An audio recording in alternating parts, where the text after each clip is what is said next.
Everybody, welcome to another episode of Stand Down, coming out at whatever pace is comfortable for this modern world. I'm Daniel Reskin, ex-former and current comedian extraordinaire and failure.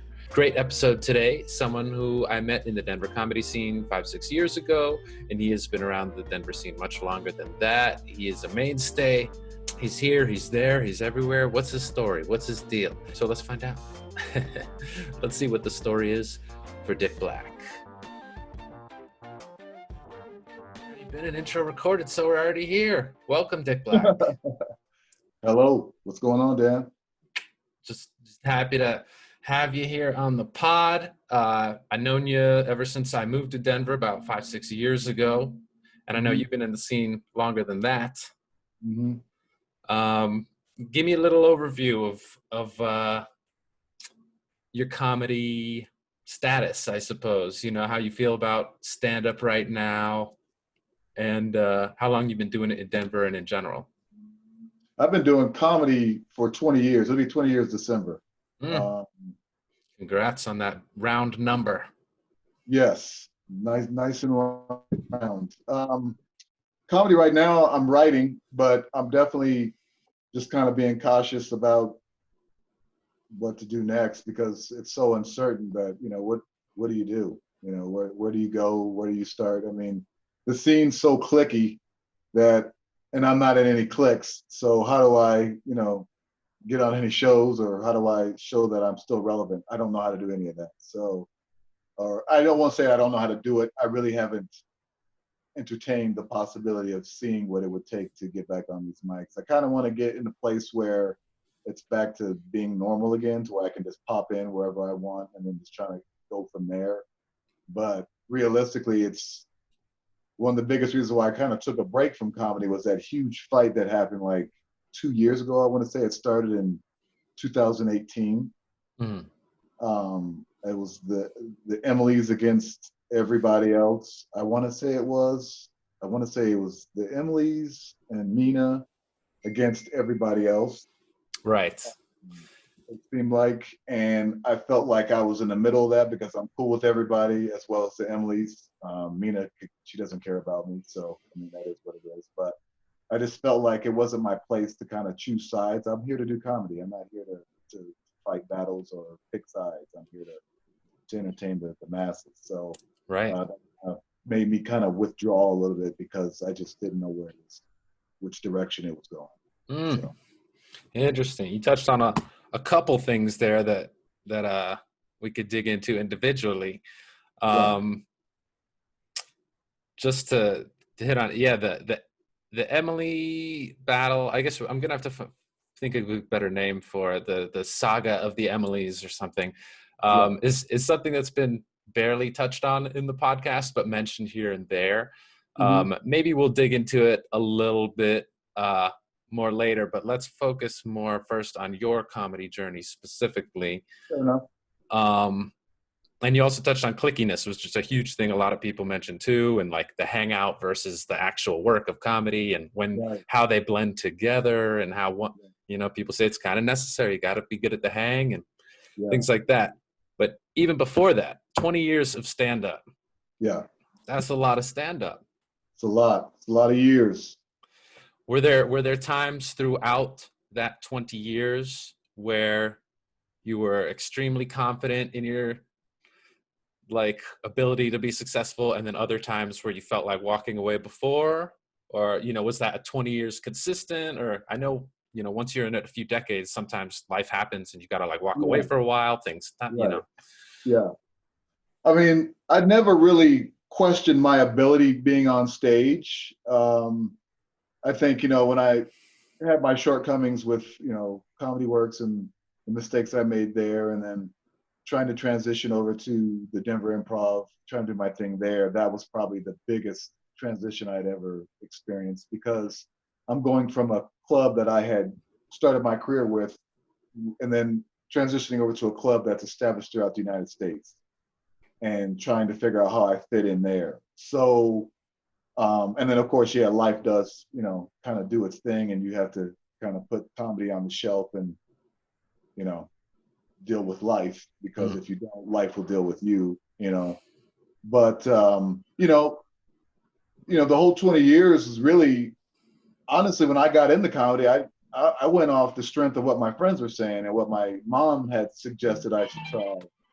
I never really tooted my own horn in the sense to where I was this God's gift to comedy. It was one of those things I had to see what everybody else saw from my experiences on stage and then develop my own confidence from that, if that makes sense.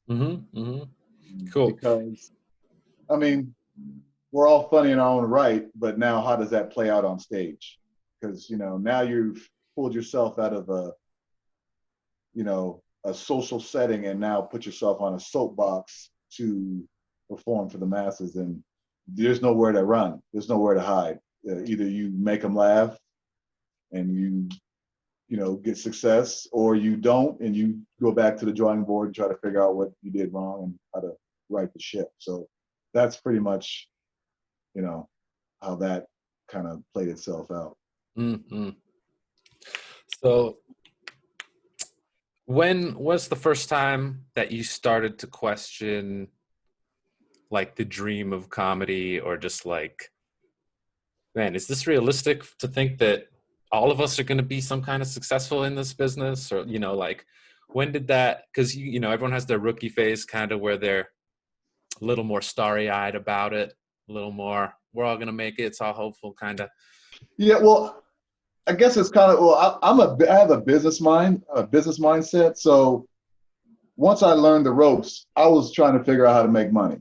So I always knew that once I got past the phase of can I do this, that I was going to be successful. I just think it was probably after Chappelle and having done that audience at that level, that many people, that response was where I was like, yeah. You gotta open for him or see him or what? I got to open up for him at the cool. Club. Yeah, it was March 7th, 2007.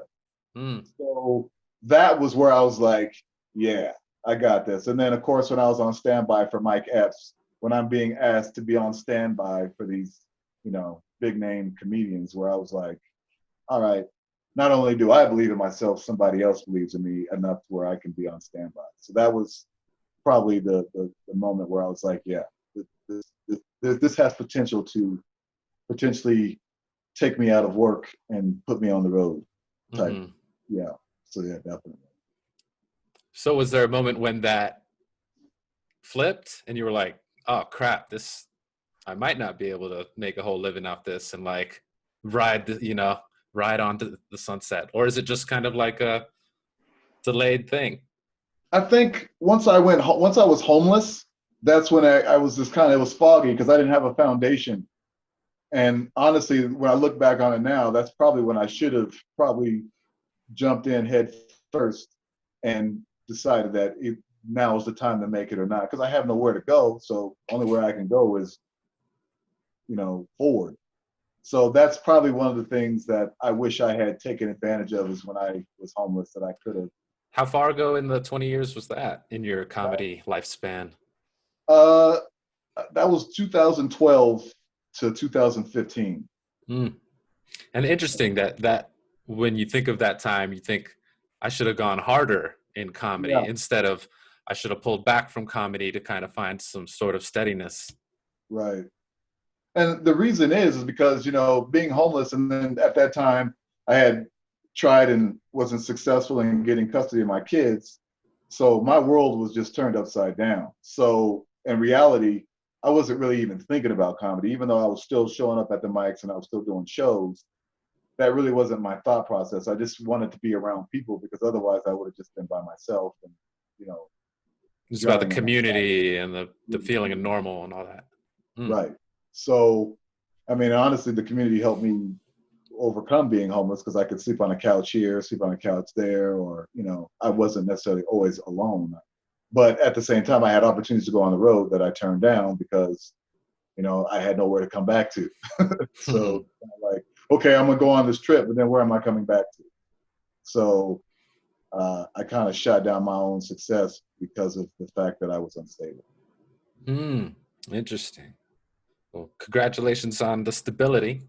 I appreciate it. Yeah, it's been quite the challenge with this pandemic, but I mean, I think everything's going to work itself out. Yeah, it does seem like we're finally getting some progress. It's turning the corner, as they say. Yeah, I mean, that's a whole, we could just talk about how comedy has been affected by Corona and everything. Cause I mean, I started this podcast just cause I was questioning my own feelings and stand up. What do I want? Am I really gonna let myself be happy, or like, can I be happy while still chasing the success that I thought I was chasing? And these kind of things. And instead of quit, I'm like, you kind of don't quit comedy at a certain point. You can cool it, and then it comes back, and and you don't have to quit. You just, it's redefining a relationship. You can take a break, really. That's all it is. Just a hiatus that, I mean, if you're ever the comedian that says, I'm going to quit doing comedy, people just look at you and laugh and be like, okay, well, we'll see you in 6 months, maybe 5 years. But nobody, like you said, really quits comedy. You just put it on the shelf for I mean, once you're in, I think some open micers get scared away, and some people, for some reasons, don't maybe get far enough to get like jumped in to comedy. Right. But yeah, for sure, once you're in, blood in, blood out. Right. Well, so we talked about the community, and community being a force of good, helping us feel normal, helping us get back on our feet, stuff like that. But also the clickiness of the community on the other hand, and the kind of the infighting, the drama, all that kind of stuff. Before your thoughts on it, coming from Miami, which had a smaller scene at the time, and then coming to Denver, what I understood was like clickiness is kind of the result of having a big scene with lots of stuff going on. It's just, there's so many people that naturally some are going to form into groups. Now, whether they're catty or they're cool or they're nice, that's totally different. But back in Miami, it was like there wasn't enough, so we all had to kind of cling together on this life raft of comedy. And then as the scene expanded, so could we. Right. Did you notice, because did you spend most of these 20 years in the Denver scene, or was it? Mm-hmm. It was all here in Denver, all here in Colorado. Yeah. You're like a Denver comedy historian right here. Yeah. I'm what's the original Dracula? It's driven. The Nosferatu. Yeah. So, I mean, because when I started, there was no clique. It was just the professionals and us new guys. So what we see of late is what's developed over, I want to say maybe the last 10, 12 years or so. So, but has really defined in terms of the clickiness maybe over the last 5 or 6 years, I would say, where it's different pods of people, if you will. And it was it like mostly because expansion, or do you think other things? Just Denver was popping off. Everyone's moving here for all kinds of things. Yeah. Because, you got comedians that have the same interests, and then a guy comes from, say, Ohio, that was the big fish in a small pond, now comes over here, links up with these people who have the same interests, and he's now the anchor of this group. So you see a lot of that. And then I think a lot of times people just felt isolated or weren't included in other scenes, so they created their own, so they could create their own spin-off of shows and so on and so forth. So because I was never brought into the clickiness, I never adopted that mindset, if that makes sense. I just felt like I'm like the bee that pollinates all these flowers. You know what I'm saying? I'm just going around and I'm just cool with everybody, so to speak, and I don't care to be in one defined group. I like just being social. Yes, it's probably the best way to describe it. I am. I just kind of fit in where I fit in. For sure. Do you find it easy or hard to hang, or has that changed at all throughout your career? It's harder now because I have different interests. I'm not inclined to stay up to 1, 2 in the morning. I'm more of a get in and get out. Whereas before it was all about community and hanging out and you know, smoking or whatever, having a drink, whatever the case may be, and just enjoying Hmm. that time with those people. But now, I mean, I'm older now. I mean, I'm not. I mean, I'm in my 40s. You know what I'm saying? So those some things just don't interest me anymore. So it just probably why I haven't gone to a lot of open mics because I really don't want to wait till 12, 1 to go up and do 5 minutes. You know what I mean? It Like, gets harder to do that. right. It's, and especially if you get there first. And I know how the game works. I mean, we've all done it. I mean, we've all had mics and we've all tried to structure a show so that, we can kind of, mix it to where you got strong comedians here and strong comedians at the end and, try to, what you're doing. So, Hmm. it's just, And I think there's camaraderie too with those people, though. As you get older and less interested, there's other comics who are also going through that, and you just have like a really good 15-minute conversation in the parking lot instead of just like hanging out for 3 hours. Like, right. Yeah, just real quick, just, hey, or just, or you gravitate more to the people that, that you identify with. But yeah. so let's get into some meat about walking away from stand up, taking a break from it pre-corona times. Um, you said a lot of that had to do with just like all that uneasiness, that clickiness. The thing that brought it to the head was the saga of the Emilys, the Emily Yeah. battles. Yeah. What what do you think is, for people listening who are unaware of this explosive time in the Denver scene, how would you like shortly describe it to them so that they can understand what we're talking about? And honestly, I don't even know how that thing started. I just knew that the Emily's were on one side and everybody else was on the other. That's how uninvolved I was. Do you know what I mean? So I guess it was just a disagreement that blew. Actually, I want to say it was about male comedians, white male comedians, getting a bulk of the shows, and patriarchy. I don't know. There was so much going on. I was just There like, was, yeah. I literally tuned out, because it was just like, How long do you think that went on? It seemed to seemed last like it at went least on a for year, right? at Like, least a year. Yeah, it got to the point where it was uncomfortable being anywhere where anybody brought that thing up, brought that topic up. It was just, you know, you overhear a conversation of 3 or 4 comedians are talking about it, and then over here is another group, and then it just it turned me off to the point to where I just started to withdraw. And um, I guess what I would say to the new comedians listening in is just at some point you have to realize what you're there for. And if you're there for the drama, then you won't be a comedian for long. If you're there for comedy, then the sky's the limit. Um, but really just define what your reasons for being in that scene are for, and do what you can to stick to it, because you can easily be, you know, persuaded otherwise, and it's not healthy, especially if you haven't established yourself. If you're somebody that likes drama and likes to chime in, you're probably, limiting the opportunities you have for yourself because you're not in it for the right reasons. I think my whole thought process was coming in as I'm here to do stand-up comedy. I'd never gotten a comedy to make friends.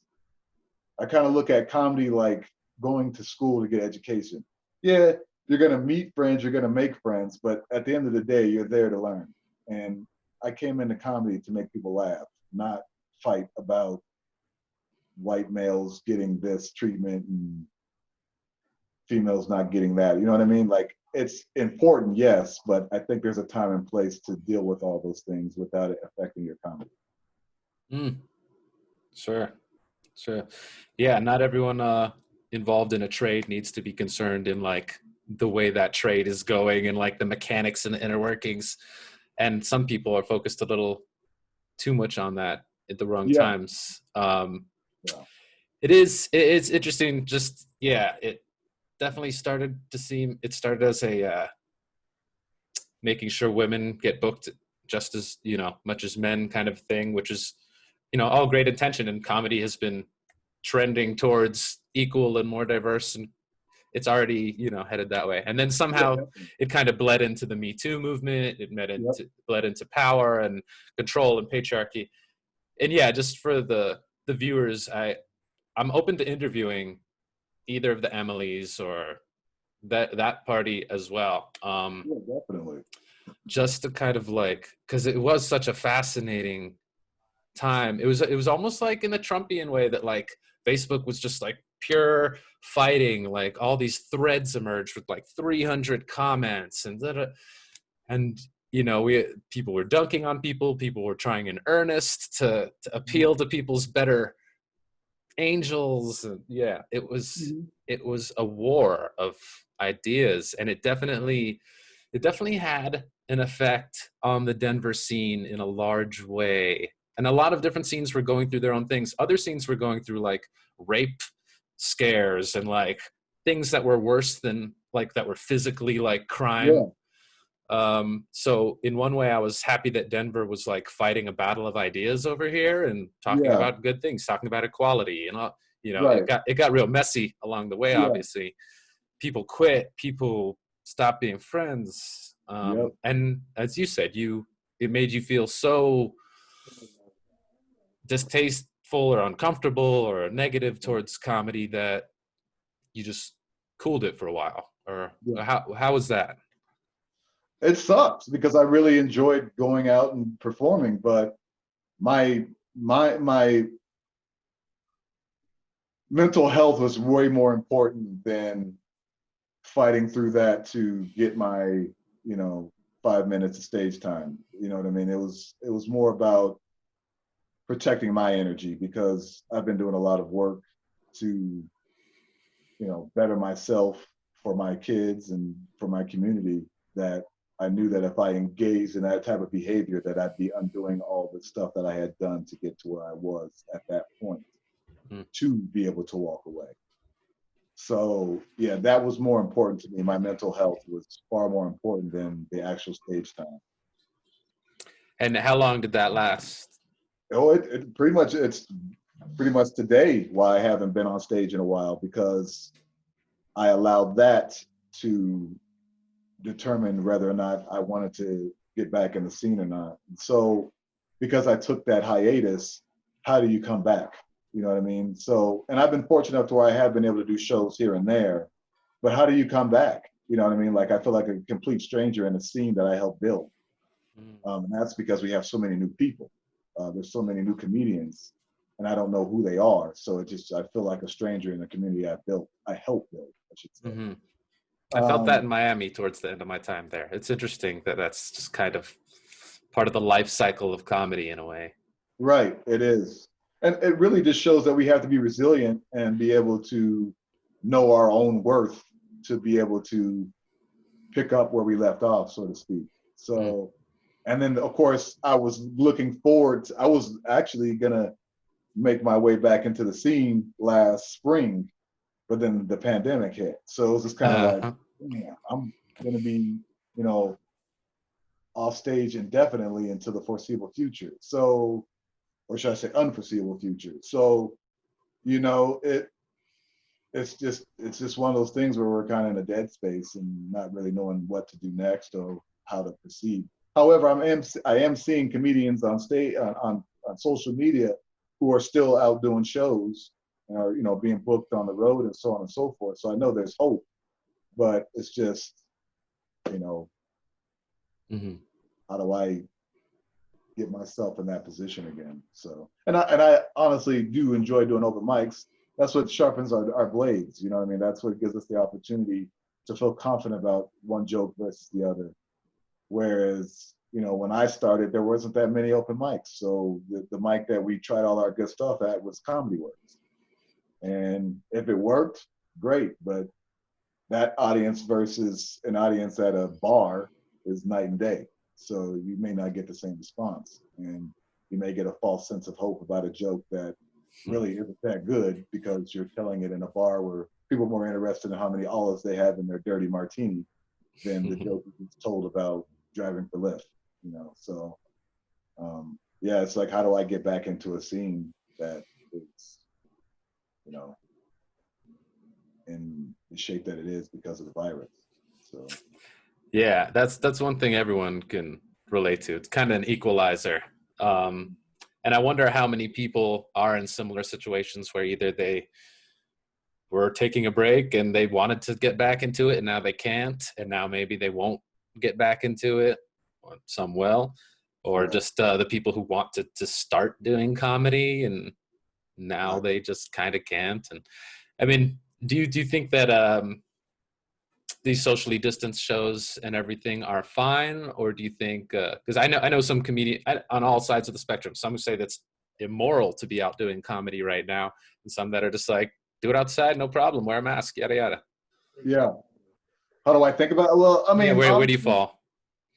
I mean, I'm right there in the middle. You know, I could take it or leave it. I just, yeah, there's part of me that thinks, why would we be doing comedy in a time like this? Like, yeah, people do need to laugh, but we also have to feel like we're going to be safe while delivering those jokes to get people to laugh. So, and I'm just right there in the middle. I mean, I've done some shows that were socially distant. I did a show at a nudist. Um, During COVID? um, yeah, where I'm butt naked in a mask. No, I didn't have a mask, but I did have my shoes on. But no, it's.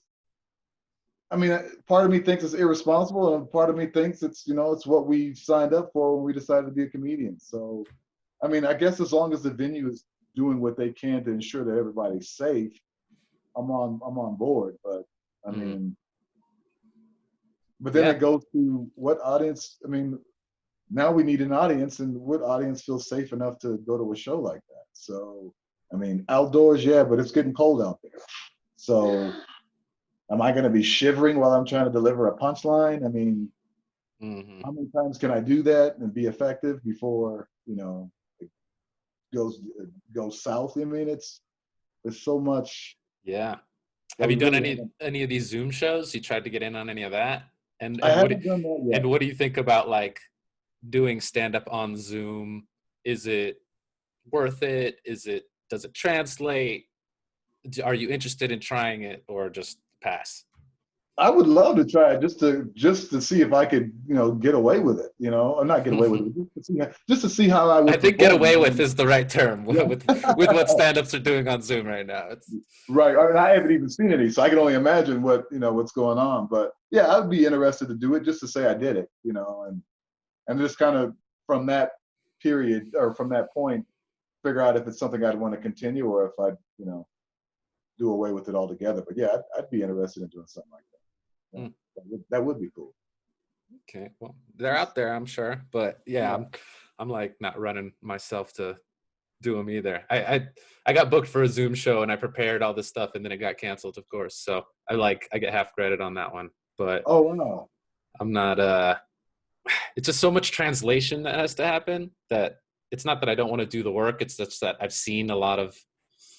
You just kind of have to get used to blogging. It's like vlogging or something because you've got no response. Yeah. Some people are really trying to like you know, all the late night show hosts have had to do their weird adjustments without Yep. audiences, and it's I've seen that. taken them like half a year to find their legs on it. Yep. Um, well, let's move on. So a little more about comedy, and what do you think you would be doing if you never got into comedy? How would it have changed you? What do you think you might have done instead? It's a weird hypothetical. Yeah, well, because I was in sales. I was doing door to door sales when I first started doing stand up What were you comedy. selling? I was selling oil change packages door to door. Oh, 6 pack oil change for $69.95. We balance and rotate your tires, top off all your fluids for $11.66. Yeah, I huh. used to do that door to door. So I probably would have continued on that path. Who knows? I mean, because I started 2000, December of 2000. So, man, So you think you might have, yeah, sales, business, any of that yeah, kind of stuff? definitely. I probably would be in a lot better place financially. But then I also would never have met the children of my mother, the mother of my children. So it would have definitely it would have been a different look had I never did stand-up comedy. Who knows, man? That's a good question. I'm gonna chew on that for hours to come. Like, do you ever have the feeling where it's like, can I even call myself a comedian? Like, if you were a plumber for 10 years and you stop being a plumber for a year, you're still a Yeah, plumber. right. Yeah, I mean, it is weird because I drive for Lyft, and I tell people I'm a stand-up comedian, and I question myself like, am I still? How readily Um, do you volunteer that information to people?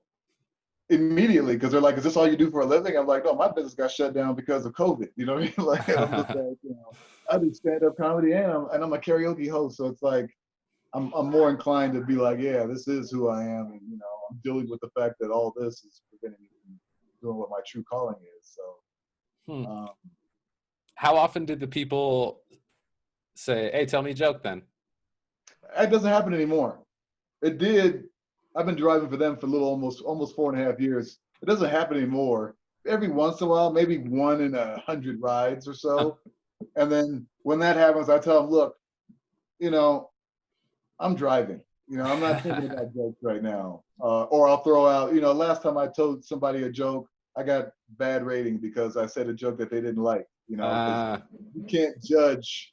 I mean, you got two people in the back seat. One of them, if one's laughing and the other one isn't, let's hope the one that isn't laughing isn't the one that it's booked the the ride, isn't the star pusher, you know what I'm saying?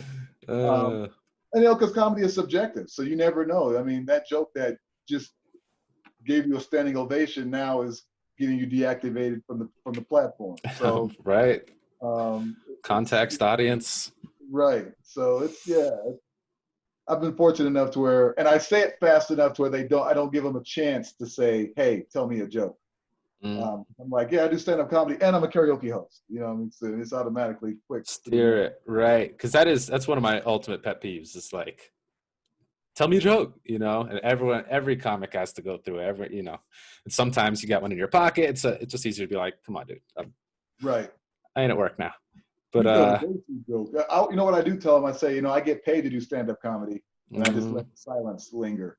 And then they're just like, oh, yeah. So if you want to Venmo me, I'll take care of you.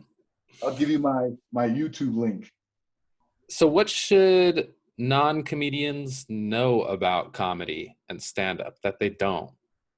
Just because you're funny around your friends doesn't mean you're going to be funny on stage. Um, it doesn't translate the same. And I think the average person that hears a joke thinks it's okay to just, blab it out at any moment and kind of take credit for it. Because I found that a lot of people that have never done stand-up comedy will get in the car and they say, "Oh, I heard this joke. You should use it on stage." And I don't think they really understand what goes into being a stand-up comedian, and it isn't stealing somebody else's material and using it for yourself. It's And crazy just how a lot of people still think that is an actual thing you can do. right, right. I think that to explain to a person that's never done stand-up comedy what it is, I think you have to explain to them all the hard work that actually goes into that has nothing to do with being on stage. It has a lot to just being comfortable in your own skin, waiting to get on stage, Mm. and dealing with the fact that, yeah, you did show up first and you will probably go up last. And being able to do that day in and day out, or should I say night in and night out, without any type of resentment or anger toward the people that put you in that place, and not on purpose per se or not intentionally, but that's just the way it ball bounces. And we all have dealt with it. There's not a person that I know that has showed up to a mic and has been able to go up right away. Um, Yeah, you got to unless earn maybe, that. yeah, you got to earn that, and there will be a lot of resentment toward that person anyway. So if it does happen, it typically happens on the road when establish a connection with the person that's running the show, and they understand why you're here, and they want to do what they can to accommodate you in the sense that you're going to do the same for them should they come to your city. Right.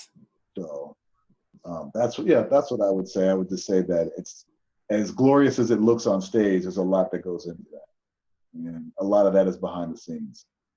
So how do you think Denver's comedy scene is unique compared to others? Well, what I've noticed about Denver comedy scene is that a lot of people are moving here, and these are people who are doing well in their respective states. And I think what Colorado has to offer, I don't know that you can get anywhere else. And I just think here, I think if you know what you're doing, people are more inclined to help further your career. Whereas if you're somebody that doesn't seem like they know what they're doing, that they kind of, I won't say that they push you away, but they're not doing anything to help further that person's career. They're more geared toward the people that are get what's going on and are doing it to help push them versus trying to help develop somebody that might have an idea of what they're doing and may have potential. I think they're more going after the one that seems to have more polish, if that makes sense. Okay. Yeah. So, like, what kept you from? Everyone says you got to go New York or LA, New York or LA. What kept you from doing that, buying into that mentality? For one, I have kids. That definitely prevented me because I wanted to go to New York. I wanted to go to New York because there's more shows, so you get better faster. And I understand that when you go to LA, that's more of television. Mm. And I wanted to make sure that I was the best that I possibly could be. So I wanted to go to New York. But having the kids, that, took priority. And I still want to do that, but it's just going to be, my son will be 18 in 5 years and my daughter will be 18 and 7. So roughly about 7 years. You buying your ticket then? Yeah. Put it on, I'm gonna get some miles and I'm gonna make it happen. And I would like to go out there for, 3 months to a year and just kind of see what happens. Not necessarily move, but like just do some time there. Yeah. But, be free to do that without, my responsibility taking precedent. Yeah. So, yeah. I've known a few comics who, I had a good friend, Oni, who did that years ago. And his kid's all grown now and goes wherever the hell he wants. That's it. I mean, if you can make a name for yourself in New York, you can make a name for yourself anywhere. Just a few more questions here. Appreciate your time. Absolutely. I appreciate it. Thank you. You said about like changing from Comedy Works and you're checking out the Improv now. We have a... This was back in 2008. Okay, a while ago. Yeah. Was it kind of a falling out or just a kind of priority? I had done something that just wasn't looked upon, in a good light, so to speak. I sold free tickets. I sold free tickets to Comedy Works, and I sold these tickets for the purpose of giving value to a free ticket. I mean, I'm in sales, so I had this free ticket, and I was couldn't help away. yourself. Well, I'm a salesman. Giving away, and people weren't. I didn't think people were using them. I don't know. I don't work there, but I think once I attached a dollar amount, I sold them for $1 a piece. People they saw value, and I didn't do it blindly. I actually sent the owner a couple emails stating this is what my intentions were. I never got any response, and that should have been enough to not go forward. But I wanted to, show some initiative and show that what I could do, and it backfired. And because of that, I went over to the new club, and I think me going over to the new club really cemented my opportunity at that time to perform at Comedy Works.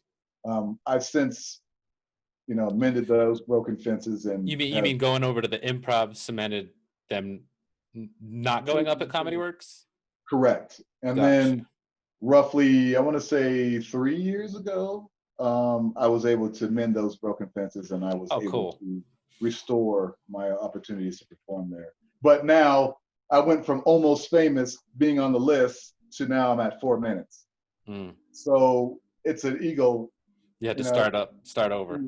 And so, and honestly, when I've done the things that I've done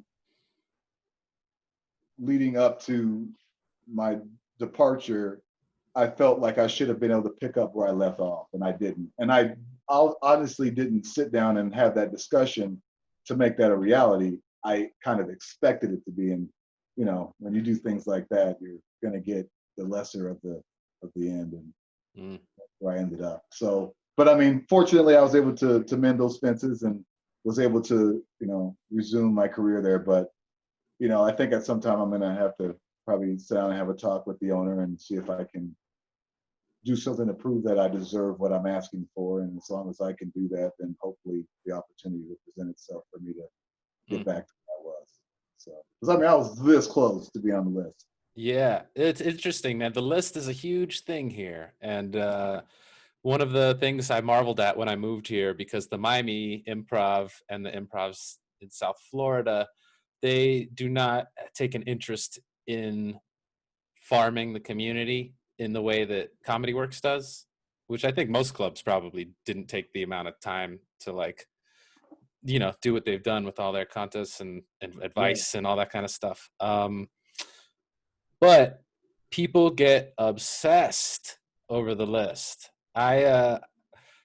You climb up from, what is it, C to B to A to Almost Famous to hosting sometimes to do, and there's this beautiful pathway, but the scene is filled with people who feel like they've not gotten a fair shake, they've not gotten what they deserve, that they should have been on the list years ago, they've been chronically ignored and overlooked. Yep. Is that just like, one, how do you deal with that? And two, is that just the price of having nice goals, is that you're going to have a ton of people not getting them for any number of reasons, and you kind of Right. never really know why you don't get it. Right. You have all these reasons in your head, like, I said this one thing to this one guy and he probably remembers it, and that's Right. no, they forgot it instantly. Right. Right. Like, And that's the thing, is it's a status symbol. Because I mean, once you say you're on the list at Comedy Works, you could take that anywhere. mm, I mean, you can go anywhere because it's a top 5 club in the country. So I think we all want that title because we know what it's going to do for our career. So, but now the question is, can you still achieve the things you want to without that? and what's the answer? I think so. I think in today's world, I mean, with social media, you got YouTube and there's other video streaming services. I mean, if you get that one hit, that could be all you need. And next thing you know, you're going to Comedy Works and they're paying you top dollar to be on a stage that you otherwise were trying to make your way up the ranks. So I honestly do believe, but I mean, there has to be a work ethic. It has to be a vision. There has to be a drive. I mean, you have to believe it's possible, and then you have to see it, and then you have to go after it. So I just think, of course, the pandemic has kind of put everybody on the shelf. So now it's just like, how do you resubmit yourself into the scene, and how do you do so in a way that you get seen and you get to earn from it? So yeah, those are a whole lot of questions. I'm trying to figure out the answers to. Yeah, and it's well put. And I don't think I don't think anyone's going to be able to figure out a lot of these answers until this corona, either we get the vaccine or it blows over, or we got to wait till June of next year for this thing to work through, because we're all a bunch of idiots and don't Yeah. do what we're supposed to do. And we just need to understand it more, but Well, yeah, so I would say remove some of that burden off of your shoulders of like, how am I going to come back amidst the corona panic? Because like, right. literally every comedians who've never questioned being in comedy once are, they're bouncing off the walls. I feel like Yeah, people who have dealt with like walking away and coming back are handling this a lot better, probably. definitely. Yeah, I mean, this it's so uncertain. We don't know what's going to. I mean, they're talking about shutting the country down again for what, 6 weeks, 4 to 6 weeks, or something like that. I mean, and then when they do come up with the vaccine, I mean, yeah, I mean, I'd be I'd entertain it, but I mean, I'd want to see something that was put together in what, 9 months, a year in the event. No, hasn't it been like the last 3-4 months or something like that? Yeah. That Pfizer Way, winning 90% or way something. faster than normal. Yeah. Yeah. I wouldn't mind watching a few people in front of me take it first Oh hell before. yeah! It's like the PS5. People are buying it now and they're like, it sets on fire and stuff. It's like, I'll wait till they work Yeah, those bugs out. right. I'll get second generation. There it You is. know, and then somebody's gonna sell the first generation probably at a pawn shop. I'll get the first generation for $150. Like, Right. but yeah, like I'm in no hurry to get it now. Let's wait. Let's work out the bugs, let's fix all that stuff. But yeah, I agree. I mean, I'm in no hurry to do anything other than see how this thing plays out. Mm. And when you come back, do you think everyone is going to be avoiding Corona jokes, or they have to talk about it because it's literally what's happening, or is it just it's going to be like all over the? I guess I'm sure it'll be all over the place. But where will you fall on that? That's a better question. I mean, I'm gonna have to tell I'm gonna have to tell a joke that describes how it affected me personally, because that's what that's all comedy is. You're just basically going off your own experiences. It's kind of like with the R. Kelly stuff. I remember when I first came out with my R. Kelly joke, there was 3 or 4 other comedians that had really funny R. Kelly jokes, and my joke came out, destroyed all those other jokes, and now they're like, "Oh, I'll cancel my joke." I think that's what's going to happen. It's going to be a process of elimination. Whoever Mm. has the best Corona joke, they're going to let that comedian have that, and then we're going to have to figure it out for ourselves on the next thing that we can beat into the ground. Yeah, But survival of the fittest. right. I mean, for me, Corona has been nothing but good, so I can't complain. Other than the fact that yes, I'm not able to do what I've done for 3-4 years now, to help me financially. That's the only thing I do miss about it. But other than that, I've been able to meditate daily. I've been able to adopt new habits that I'm going to take with me for the rest of my life. And I'm grateful for this downtime because it's got me more in touch with who I am and how I can better fit in this world full of chaos. So I'm grateful for what has happened. And I see the good in it. I'm not happy that this is what it took to be where I'm at. I'm glad that it did, and I recognized that and was able to make the best of it. Mm-hmm. So that's what I can take from the coronavirus. I was able to pay off all my child support. I was able to spend more time with my kids. I mean, there's a lot of things that I can be grateful for that Corona provided. So That's a silver lining. That's a few silver linings. Yeah. definitely. Yeah, it is weird. Everyone, a lot of people in their lives just say, "Could I just have a minute to breathe? Could I just have some time?" And like, sadly, it was a global pandemic. That's what it took. But a lot of us are getting that, and it's showing cracks in the system, and we're getting time to look at stuff maybe we were ignoring when all the new stuff's constantly coming in, and now we got just like look Yep. around. Well, we Um, got UFOs. I mean, we found yeah, that they out. admitted all that, right? Now no one cares about it because we're all Right. trying to like not die. Right. Oh, like, okay, I knew this all along. What the hell's going on with the virus? Well, good. Well, finally, any general feelings about the state of comedy as it is, stand up, where it's headed? You feel bright about the future stand up comedy, the new crops you see coming up? I like what we're seeing in terms of Zoom shows. So it's good to see that there are people out there that still want to laugh and are looking for avenues and venues that provide that.